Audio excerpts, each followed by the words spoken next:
নন্দীগ্রামে একের পর এক জায়গায় যাচ্ছেন শুভেন্দু অধিকারীর, মানুষের উচ্ছ্বাস উন্মাদনা রয়েছে শুভেন্দু অধিকারীকে ঘিরে। এই মুহূর্তে হরিপুরে রয়েছেন, এরপর রেয়াপাড়া যাবেন, এরপর কলকাতার উদ্দেশ্যে রওনা হবেন শুভেন্দু অধিকারী। হনুমান মূর্তিতে কিছুক্ষণ আগেই মালা দিয়ে শ্রদ্ধা জ্ঞাপন করেছেন। একেবারে 2016, 2021, 2024 নন্দীগ্রামে জয়ের হ্যাটট্রিক করেছেন। আর এবার তো ভবানীপুরেও মমতা বন্দ্যোপাধ্যায়ের গড়ে গিয়ে তাকে হারিয়ে এসেছেন শুভেন্দু অধিকারী। জয়ের পর নন্দীগ্রামে এসেছেন।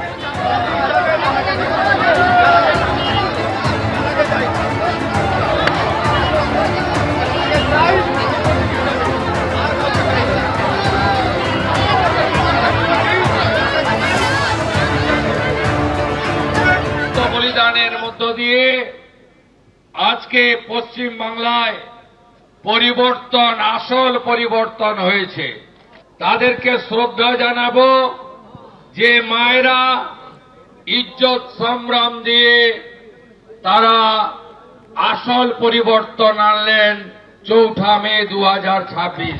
আমি 11-র পরিবর্তনে ছিলাম আর এবারে আসল পরিবর্তনে থাকলাম। সেটা হলো দুটো মন্ত্র, একটা ধৈর্য আর একটা সহ্য। ওরা যা করেছে আপনারা করবেন না।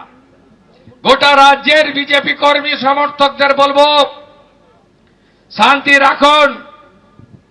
ভারতীয় জনতা পার্টিকে একবার মানুষ এনেছে, আমরা এমন ভালো কাজ করব 100 বছর বিজেপি থাকবে। আমরা আমাদের সংকল্পপত্র পূরণ করব।